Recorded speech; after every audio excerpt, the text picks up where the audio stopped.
We bring you the lunch edition of MBC News with me, Obile Kaisa. Our top stories.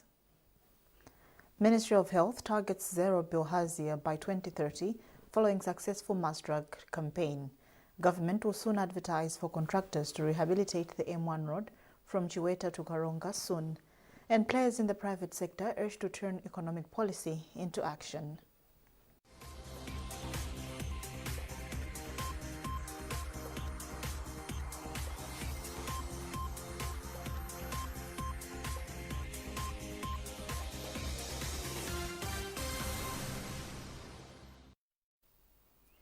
And now the news in detail. The Ministry of Health and Sanitation says the mass drug administration campaign against bilharzia and intestinal worms has been successful in the targeted districts. Speaking to MBC, the ministry's Deputy Director of Community and Promotive Health Services, Holliston Kafandikale, said the exercise has recorded positive results, pushing the intended goal of eradicating the prevalence rate of bilharzia in Malawi by 2030. Trinity Kampantengo reports. Kafandikale said currently the prevalence rate of bilharzia in Malawi is 14%, but the Ministry of Health aims to eradicate it by 2030. He said this will be achieved by continued mass drug administration campaigns. Commenting on an incident at Dowa Secondary School where 45 learners reportedly became unwell after taking the medication, Kafandikale highlighted that the incident happened because the learners did not take enough food as the medication requires. He says the ministry will intensify communication efforts in the event of another mass drug administration to avoid repeat of such instances. So the message is very clear from Ministry of Health and Sanitation that anybody who is intending to get the drugs must eat adequately.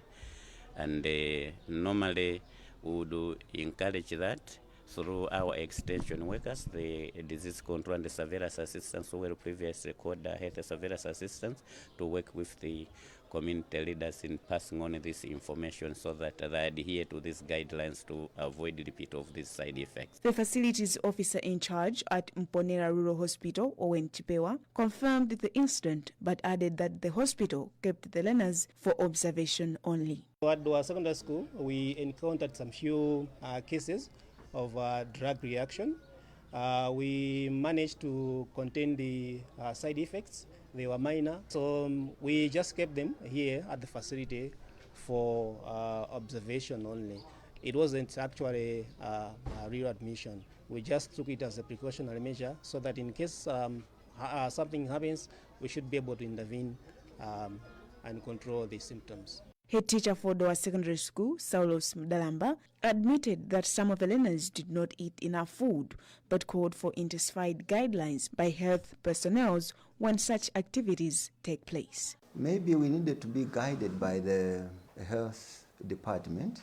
Most of them, when asked, are saying, maybe you should have given us more foodstuffs for that particular day only, because according to them, they feel the drug itself needed at least maybe slightly more quantities of food than we regularly provide.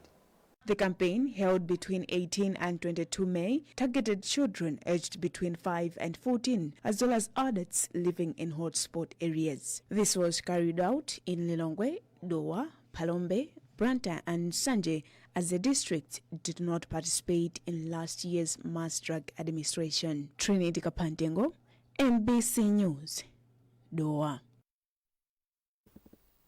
The Minister of Local Government and Rural Development, Ben Piri, has called on traditional leaders across the country to take a leading role in promoting peace and driving development in their communities.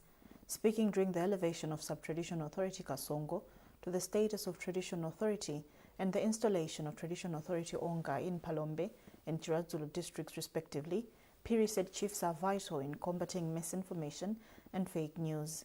Details. According to the Minister of Local Government and Rural Development, Ben Piri, if traditional leaders discharge their duties properly, cases of mob justice would decline significantly. Piri then urged the chiefs to use public platforms such as funerals and community gatherings to speak out against the spread of false information and mob justice. Chiefs are the first point of contact before the police comes in, before the hospital, before the president, before the government. As such, if they do not get hold of their subjects in line of peace, then there will be chaos. Government says it will soon advertise for contractors to rehabilitate the M1 road from Chiweta to Karonga. Vice President for the Democratic Progressive Party in the North, who is also Minister of Transport and Public Works, Japim Hango, said this at Uliwa in Karonga during the launch of the party's campaign meetings ahead of the forthcoming Chilumba ward by-election scheduled for 30 June this year. Rodoviko Nyirenda has the full story. Speaking during the rally, Muhango said government, under the leadership of President Professor Arthur Peter Mutharika, is committed to addressing road infrastructure challenges the country is facing after years of neglect. He also said government will soon advertise for contractors to rehabilitate the M1 road from Chiweta to Karonga, a project expected to be implemented in 3 phases. On the issue of upgrading earth roads across the country, Muhango said the government will ensure that graders are provided nationwide, citing Chirumba as one of the areas where some earth roads have already been upgraded. With guidance from the President, His Excellency Professor Arthur Peter Mutharika, we have embarked on that program. And one of those projects, that one of the roads that we need to actually rebuild is the road from Chiweta to Karonga, which is in terrible state. We will be advertising for works, construction works, in the next few days, so that a contractor is identified to start working on this road, in line with the President's directive that all roads that are existing must be rehabilitated. Senior Chief Wasambo praised Professor Arthur Peter Mutharika for addressing some of the challenges Malawians have experienced in recent years. Meanwhile, the DPP has urged people in Chirumba ward to vote for the party's candidate Wilson Dyson Mzumara in the forthcoming Chirumba ward by-election scheduled for 30th June this year, following the death of the councillor for the ward on 23rd March this year. Rodoviko Nyirenda, MBC News, Karonga. The Civil Society Agriculture Network, CISANET, has been commended for its continued role in agricultural policy dialogue and accountability. Deputy Minister of Agriculture, Togo Tembo, made the remarks in Lilongwe when he presided over the launch of CISANET's new 5-year strategic plan. He noted that CISANET has over the years become a trusted government partner and a strong voice for smallholder farmers. Details in this report by Chipirion Tumodzi. Civil Society Agriculture Network CISANET has unveiled its new strategic plan, which will guide its operations and activities for the next 5 years. Among the 9 key areas of the new strategic plan is the creation of market linkages for smallholder farmers, visibility, networking, and collaboration through regional and national partnerships, including promotion of food security and good nutrition. Speaking at the launch, the Deputy Minister of Agriculture, Irrigation and Food Security, Togo Tembo, hailed CISANET's continued role of supporting small-scale farming and keeping checks and balances with government, and added that the new strategic plan is in line with government agricultural policies. The just launched strategic plan is very much in line with our policies, because one of the things that as a government we're very interested in is to make sure that our farmers not only have enough to eat, but we also want our farmers to have surplus. The word that we've been using, the word that we're insisting on is commercialization. We want our farmers to enrich themselves through farming and not just use money for school fees. So with CISANET, they also have the same strategy, they also have the same plans. So that encourages us that we're working with the right people. Chairperson of the CISANET board, Driana Luanda, says the organization has ensured commitment from its partners so that the new strategic plan is a success. At the development of this strategy, we had to make consultations. So we had consulted all the development partners, we have consulted the private sector, we had consulted the media, the research institutions, as well as development partners. So for us, it is a combination of different plans set out from the different organizations that would want to see things happening. So I think for us is basically a commitment that is coming from the different partners that we work with to ensure that at the end of the day, everyone else owns the strategy. So when you look at the strategy, every other partner that we have can actually align themselves to the strategic goals. So you would see that, for example, AICC would be resonating with goal number 1. World Vision will be resonating with another goal. Care Malawi will be resonating with another goal. So you would see that it is a combination of different goals and plans that are coming from the member organizations. So for us, we are very confident because this is not only for CISANET as a secretariat, this is actually for everyone else that is a member and a network member of the Civil Society Agriculture Network. CISANET says the 2026 to 2031 strategic plan is a collective commitment to ensure food security for a prosperous Malawi, rooted in community, driven by evidence, and guided by integrity. Chipirirom Tumodzi, MBC News, Lilongwe. Principal Secretary in the Ministry of Information and Communications Technology, Harold Msusa, has advised Malawi Post Corporation to embrace digitalization and consider advertising most of the services it offers. Msusa made the remarks when he visited Mzuzu Post Office to appreciate the challenges and developments taking place at the institution. Chisomo Manda reports. In the visit at Mzuzu Post Office, it was noted that Mzuzu Post Office is making more profits in the courier business. Speaking after a meeting with the officers at the institution, Principal Secretary in the Ministry of Information and Communications Technology, Harold Msusa, said the post office should come up with a new and proper business plan, considering that the postal business landscape has tremendously changed over time. Their infrastructure not doing well. They started the bus business. It's almost non-existing. A few infrastructure dilapidation. Of course, a few also digital systems still not being embraced. So we've had conversations with them, and we have told them is that they should do a thorough business analysis. Things are moving. We are in the digital space. We are no longer doing letters. So they need to do a business analysis. Where can they go? What they're saying is they can move more into the courier, but we just cannot endorse, that, okay, fine, let's invest or let government invest this on them up until we see a proper business plan, a proper business model in terms of seeing that, yes, they will indeed make profits and they'll go forward. In his remarks, Postmaster General for Malawi Post Corporation, Henne Shamu, said they are considering to open a postal bank in the future. Financial services matters are still under incubation, but we are thinking of a postal bank in the near future. We've got to take that through the board, nevertheless, as well as government.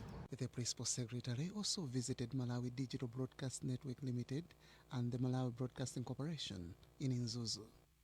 Chisomo Manda, MBC News, Mzuzu. This is MBC News. A reminder of our top stories.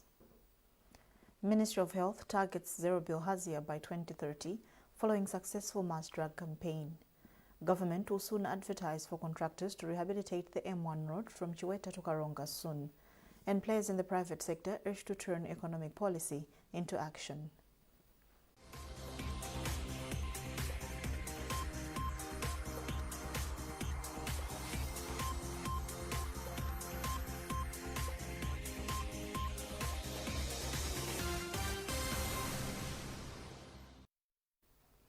Welcome back. Players in the private sector have been asked to utilize business forums to move from policy intention to productive action towards Malawi's economic transformation. Minister of Industrialization, Business, Trade and Tourism, Simon Itaye, was speaking during a business forum on the sidelines of the ongoing 26th Malawi International Trade Fair in Blantyre. Erlin Chimoy reports. The The Malawi Confederation of Chambers of Commerce and Industry, MCCCI, organized the Business Forum as a way of providing enterprises participating in this year's trade fair an opportunity to make concrete trade deals and discuss potential ways of improving business to national growth. While commending the Chamber for such an initiative, Itaye said the forum provides the bridge between policy and enterprise, hence his appeal to enterprises to take advantage of the same. I think a business forum like this is very important because what will happen here is that there will be discussion, business to business discussion. This is where deals could be made. People will be discussing what they are displaying at the trade fair, and at the same time they will be meeting at a higher level to see whether they can make deals. So it's very important, and we must commend Chamber of Commerce for coming up with this first of its kind. And we are hopeful that in their discussions they will be able to look at the opportunities and see how best those opportunities can be translated into business transactions. Itaye added that the forum not only provides a platform to discuss investment, but also creating an environment in which investment can happen, scale up, and endure. MCCCI President Ronald Ngwira said although there are pressing risks to investment, a competitive private sector is vital towards Malawi's economic recovery and transformation path. We were quite excited that we create a space for our international visitors as well as Malawian businesses to have an opportunity to discuss on the sidelines and clinch some deals rather than not just at the stand. So this is more of a formal space where we've created tables and opportunities for them to have decent discussions and lock in some deals. So we're grateful for the opportunity. We're grateful for the sponsorship from Standard Bank and that the Minister and the Deputy Minister have spent time here to reassure businesses and reassure foreign investors that Malawi is open for business. The forum also saw the Chamber awarding best exhibitors at the ongoing fair, with firms such as Ilovo, Reply, Standard Bank, Puma Energy and Envigro emerging winners, while the Tanzanian High Commission has received an accolade for Best Foreign Exhibitor. Meanwhile, government has given assurance that it will continue to improve the business climate, promote production, facilitate exports, and support reforms that make investment more predictable and more attractive. Elin Chimoyo, NBC News, Blantyre. The Institute of Chartered Accountants in Malawi, ICAM, 2026 Professional Women's Conference is underway in Mangochi with calls to strengthen collaboration for national development. The conference is reviewing the progress, challenges and resolutions of the women's professional body under the theme The Power Exchange, How to Give Value and Gain Influence. Details in this report being read by Owen Mavula.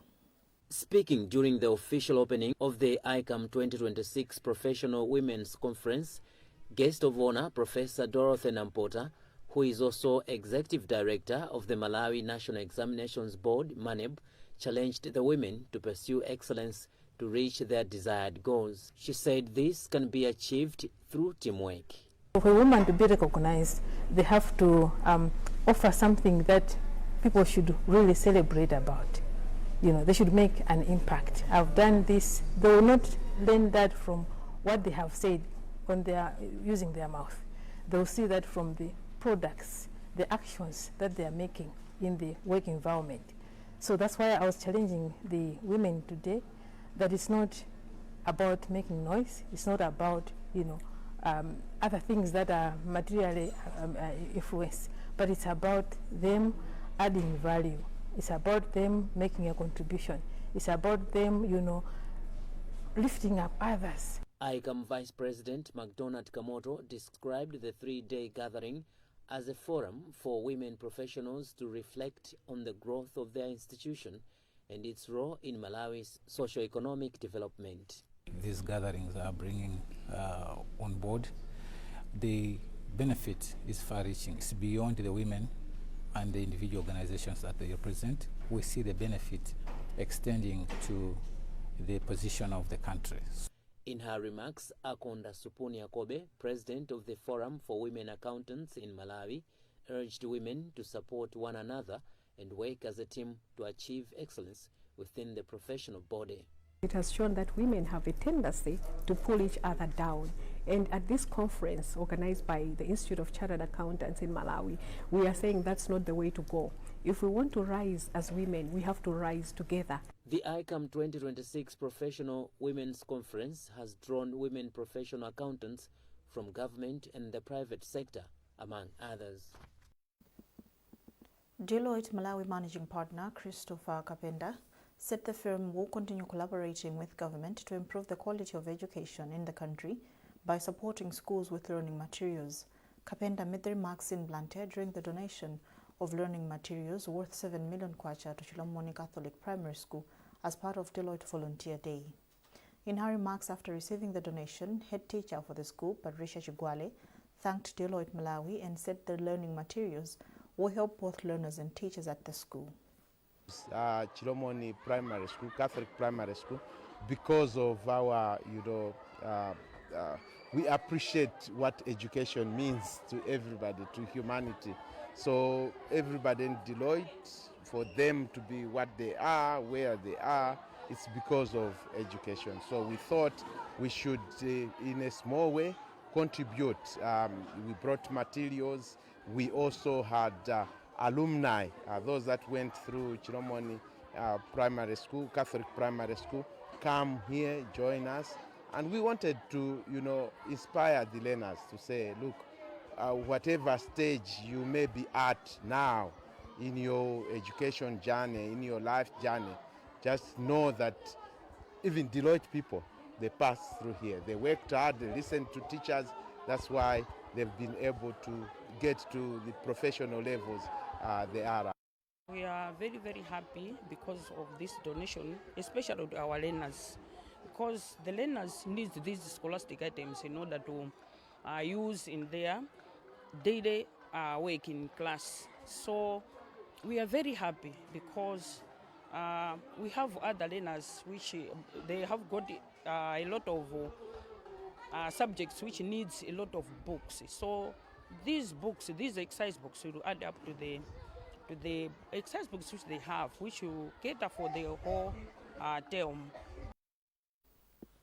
In sports, Blue Eagles and FCB Nyasa Big Bullets have a chance to go top of the FDH Bank Premiership this afternoon, depending on the outcome of their match at Silver Stadium in Lilongwe. The Eagles are second in the league level on 9 points, with leaders Silver Strikers, who have a superior goal difference. Silver travel to Mighty Wanderers on Sunday, which allows Blue Eagles a chance to open a 3-point lead at the top. A draw will also be enough for them to displace the Central Bankers. As for Bullets, who are on position 4 with 8 points, a win is all they need to take them to the top with 11 points. Bullets have won 3 of their last 10 meetings with the Cops, losing 2 and drawing 5. In other matches happening this afternoon, Kamuzu Barracks host Ekaya, Red Lions face Luana Mitundu, while Moyale and Craig Sporting Club meet at Rumpi Stadium. Well, that item concludes this edition of MBC News. A reminder of our top stories before we leave. Ministry of Health targets zero bilharzia by 2030 following successful mass drug campaign. Government will soon advertise for contractors to rehabilitate the M1 road from Chiweta to Karonga soon. And players in the private sector urged to turn economic policy into action.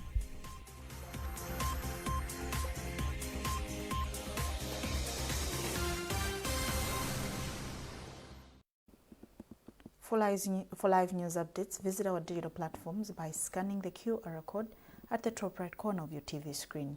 You are with me, Upili Kaisa. Many thanks for watching. Good afternoon.